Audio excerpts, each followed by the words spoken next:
할렐루야.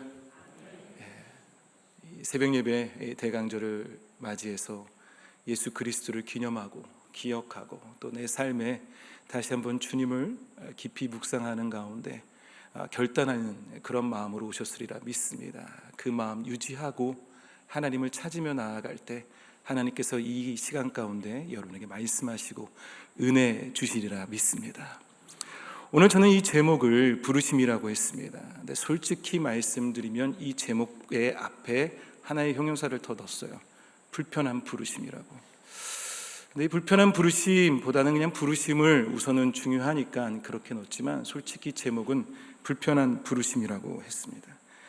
왜 불편한 부르심으로 했냐? 여러분들 삶 가운데 불편함이 있을 때가 있습니다. 저도 이번에 단기 선교를 갔는데 인도 단기 선교 갔는데 상당히 불편했습니다. 40시간을 자지 않고 앉아서 좀 눕지는 못하고 앉아서 쉬었지만 3번 비행기를 타고 또 그 자리에 가서 곧바로 그 당일날 사역을 하고 또 음식은 맞지 않고 방문하는 곳에 판자촌과 일반 그냥 주택이 아닌 길거리에 아니면 공장 옆에 그냥 움막처럼 지어진 곳에 들어가면서 코를 찌르는 냄새를 자극받으며 그리고 복음을 전하고 그 가운데에서 주어지는 이 대접의 그 힘든 음식들을 이렇게 겪으면서 불편함을 느꼈습니다. 왜 불편할까요? 제가 항상 편하게 지냈던 환경과는 다르기 때문에 우린 불편한 겁니다. 우린 새로운 결단을 하려고 합니다. 여러 가지 부분으로 다이어트든 여러 가지 부분으로 결단을 하려고 합니다. 분명한 것은 그 새로운 결단이 우리한테 유익이 된다는 걸 알고 있습니다. 그런데 왜 못하죠? 불편하기 때문입니다. 지금까지 내가 살아왔던 편리를 바꿔야 되기 때문에 변화가 되어야 되기 때문에 불편합니다. 며칠 전에 어느 성도님과 대화를 나눴습니다. 직장에 대한 직장에 이제 매너리즘이 생겨서 뭔가 바꾸고 싶고 커리어를 옮기고 싶다고 얘기를 합니다. 근데 제가 말했어요. 그렇게 생각해서는 2-3년 안에 못 바꾼다고. 왜냐하면 그렇게 생각은 하지만 편하거든요. 해야지 하지만 오늘이 편하거든요. 그 편함이 바꾸지 못하고 결단하지 못하고 변화를 주지 못합니다. 그렇지만 불편함은 결국에 내가 지금까지 살아온 일상에 주어진 상황과는 다른 환경, 다른 시간, 다른 초점을 갖고 나가야 된다는 것을 말하고 있습니다. 예수님께서 이 땅에 오셔서 공생의 사역을 시작을 알리는 것이 오늘 본문의 내용입니다. 마태복음 4장에 나오는 오늘 본문의 내용이 예수님께서 공생의 사역의 시작의 부분을, 그전까지도 세례 요한과도 함께 했고 여러 가지 일들이 있었고 또 시험을 당하는 일도 있었지만 분명한 것은 공생의 사역의 시작점은 오늘 본문의 말씀입니다. 이때부터 예수께서라고 말합니다. 한마디로 정확한 시간적 포인트를 얘기하고 있죠. 그리고 그 내용은, 이어지는 이 내용은 간단하게 3가지를 볼 수가 있습니다. 천국이 가까이 왔다, 회개하라, 나를 따르라. 이것이 예수님께서 공생의 사역의 시작에 이르렀을 때 했던 메시지였습니다. 그런데 이 말씀이, 생각해 보세요. 하나님 나라가 임했다, 회개하라, 나를 따르라. 이것은 기존에 내가 살고 있는 상황 그대로를 받아들이고 있는 그대로 편함을 추구하면서 그것을 순종할 수는 없다는 겁니다. 불편한 말씀입니다. 불편한 복음입니다. 불편한 부르심이라는 거죠. 왜냐하면 그 예수님께서 이 말씀의 3가지는 자신이 십자가에 돌아가시고 또 부활하셔서 승천하시는 그 상황 가운데도 이 말씀이 번복이 되시거나 이 말씀의 다른 것을 추구하면서 나간 것이 아니라 이 말씀 복음의 본질 세계가 그대로 나갔다는 겁니다. 회개하라, 주님의 나라가 임했다, 더 나아가서 나를 따르라. 이것은 주님께서 돌아가시는 그 순간에도 성령을 찾고 온 유대와 사마리 땅끝까지 내 이름을 전하라, 제자를 삼으라, 나를 따르라는 거죠. 그렇게 계속적으로 말씀을 하신 내용입니다. 이 대강절에 주님을 기념한다는 것이 주님께서 이 땅에 오셔서 아기 예수로서 오시고 또 동방의 박사들이 별을 보고 오고 정말 귀한 메시지들이 많습니다. 하지만 예수님께서 이 땅에 오셔서 우리에게 말씀하신 이 공생의 사역의 시작에 알리는 이 메시지를 묵인한다면, 이것을 무시한다면 대강절의 깊은 의미를 우리가 해석할 수 없습니다. 그러기에 오늘 저는 이 말씀 세 가지의 불편함을 드리고자 합니다. 첫 번째로 천국이 가까이 왔다고 말씀하셨습니다. 이 다른 복음서에서는 킹덤 오브 갓이라고 되어 있습니다. 하나님 나라라고 되어 있어요. 그런데 마태복음은 킹덤 오브 헤븐입니다. 하늘 나라입니다. 그러면 하나님 나라와 하늘 나라가 무슨 차이가 있을까요? 같습니다. 다만 유대인들은 하나님을 말하기가 불편하기 때문에 그것을 하늘로 묘사한 겁니다. 마태복음 누가 읽는 거죠? 왕으로 오신 예수님이지만 그 대상은 유대인입니다. 그렇기 때문에 하나님 나라도 되지만 하늘 나라로서 표현을 한 겁니다. 자, 저는 맨 처음에 이 말씀을 읽었을 때 천국이 가까이 왔나, 와, 예수님 정말 멋있다. 지옥이 가까이 왔다고 안 하고 천국이 가까이 왔다고 했구나 생각했습니다. 이게 저의 짧은 해석이었습니다. 주님의 복음의 메시지는 천국입니다, 지옥이 아닙니다, 이렇게 생각을 했거든요.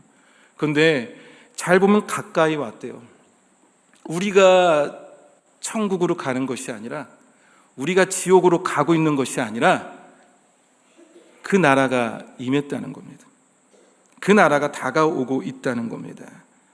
그래서 이 단어를 어떤 장소를 의미한다고 생각해서는 안 됩니다.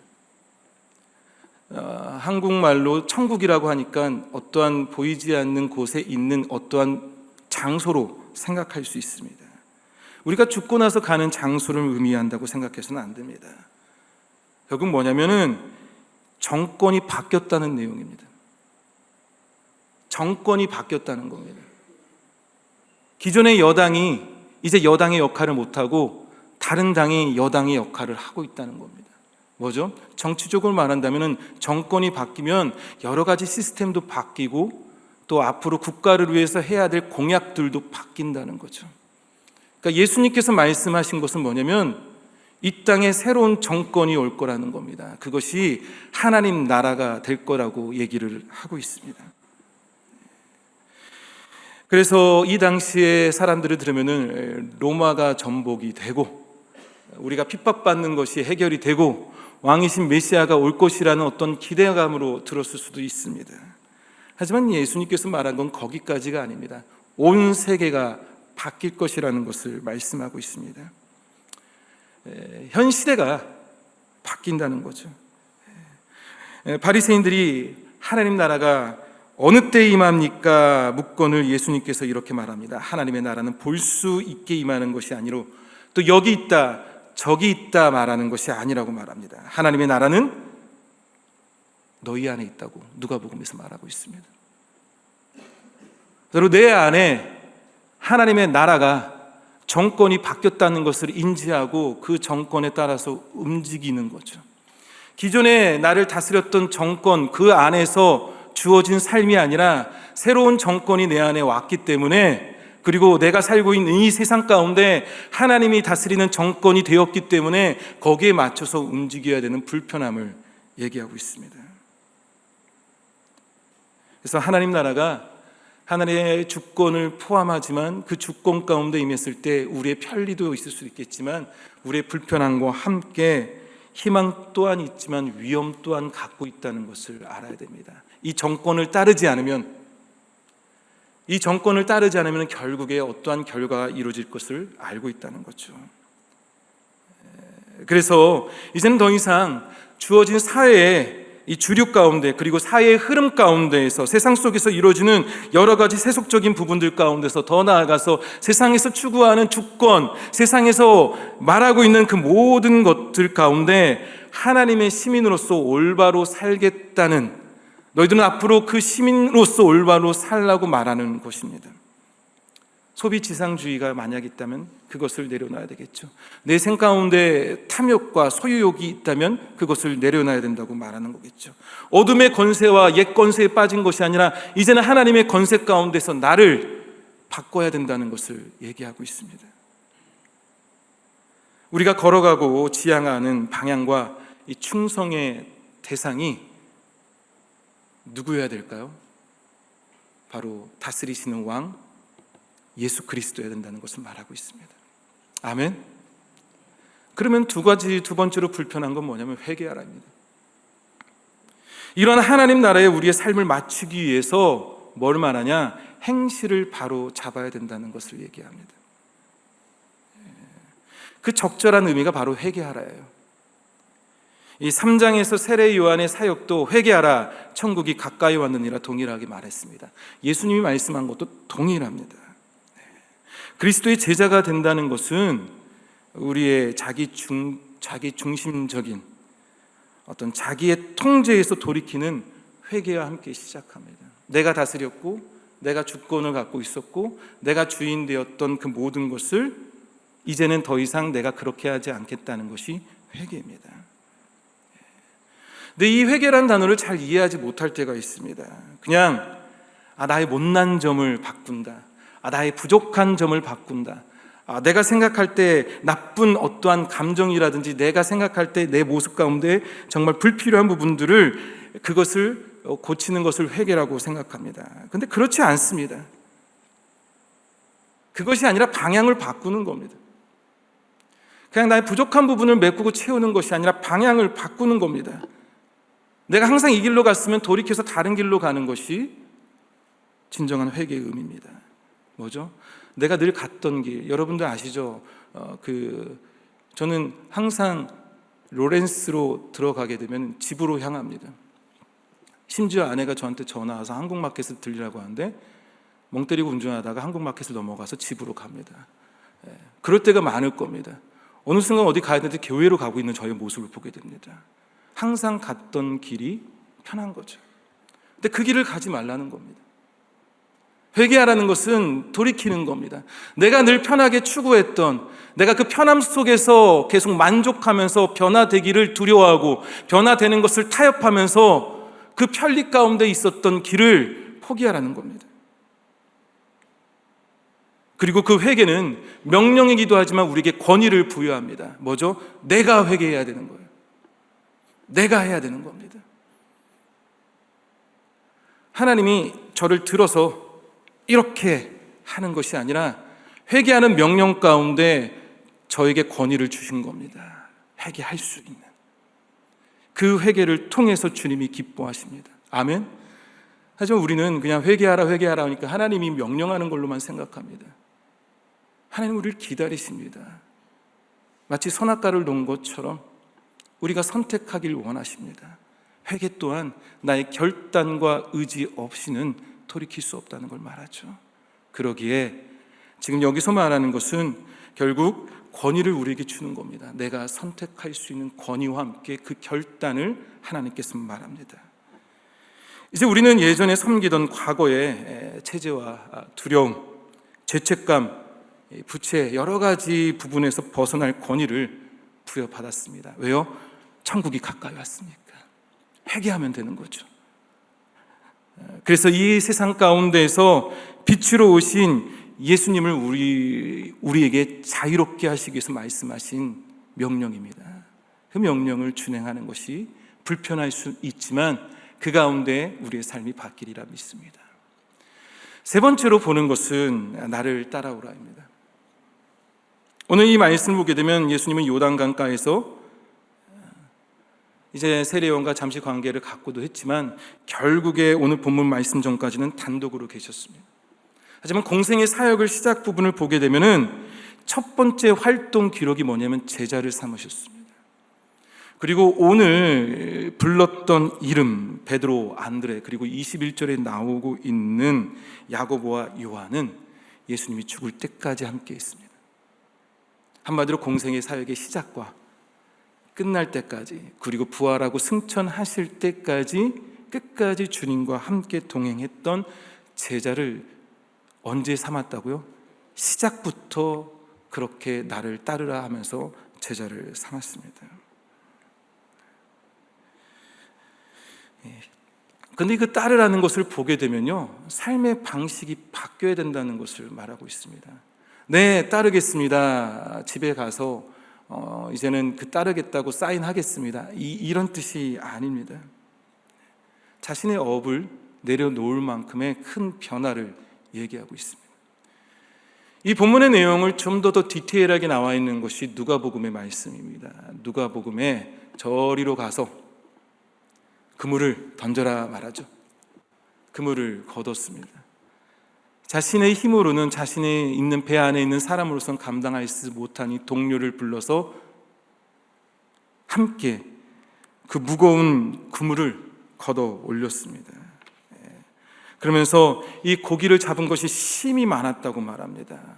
그들이 얼마나 많았냐면 2배를 채운다고 말했습니다. 자, 그리고 그 배를 2배를 채우고 육지에 내렸는데 뭐라고 말하죠? 나를 따르라고 말합니다. 세상적으로 하면 인생 커리어의 하위 부분에서 나를 따르라고 한 겁니다. 자신들이 경험하지 못한 놀라운 경험을 했습니다. 이 경험을 토대로 나의 비즈니스를 세울 수도 있습니다. 이 경험을 토대로 나의 경험담을 갖고 여러 가지 주어진 나의 일들을 펼칠 수가 있습니다. 그 순간에 나를 따르라고 말합니다. 뭘 버리죠? 배를 버렸다고 합니다. 내 아비를 버렸다고 합니다. 나의 가족을 버렸다고 말합니다. 누가복음 5장 27절에도 앉아있는 세리를 뭐라고 하죠? 나를 따르라. 왜 앉아있을까요? 쉬고 있어서요? 아니요, 일을 하고 있는 겁니다. 지나가는 사람들에 대해서 통행료를 받기 위해서 앉아있는 거죠. 나를 따르라 했을 때 그 세리가 어떻게 했습니까? 쉬고 있는 자리가 아니라 일하고 있는 그 자리에서 일어나서 그 순간 따랐습니다. 그들이 최전성기 때, 그들이 일하고 있을 때 변화를 얘기한 거죠.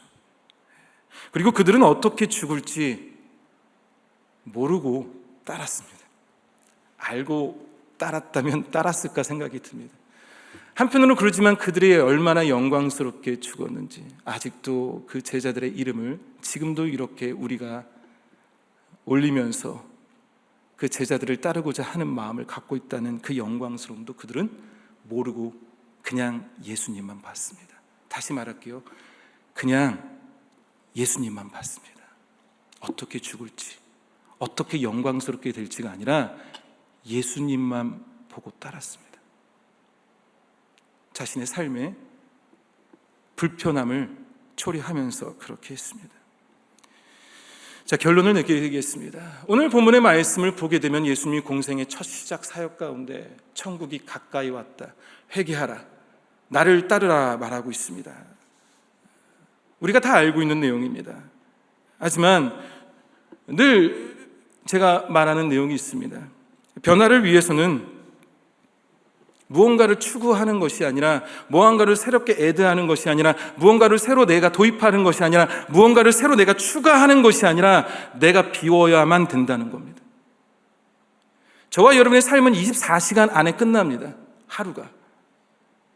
그 24시간 가운데서 살고 있는데 내가 변화되어야 되려면 어떻게 해야 돼요? 새로운 1시간을 추가할 수 없다는 겁니다. 내가 살고 있는 환경에서 비워둬야지만, 나의 편리를 내려놔야지만, 내가 그렇게 나 힘들다고 말하면서 해야 된다고 말하면서도 늘 그 편리 안에서 숨어있는 그 편안함을 내려놔야지만 변화가 시작된다는 거죠.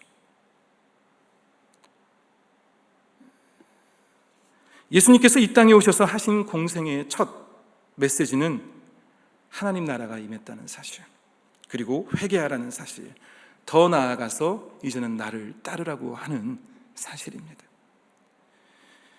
두 가지를 생각하기 원합니다. 혹시 여러분의 삶에 바꾸고 싶지 않은 편안함이 있습니까?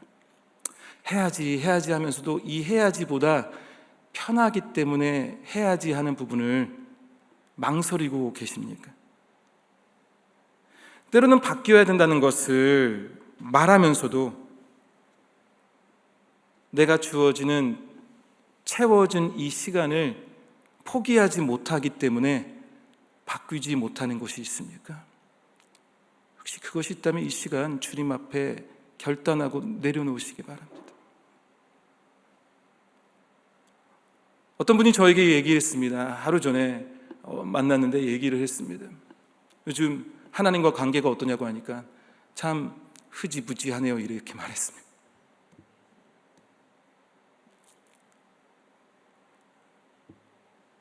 힘듭니다 라고 말하더라고요.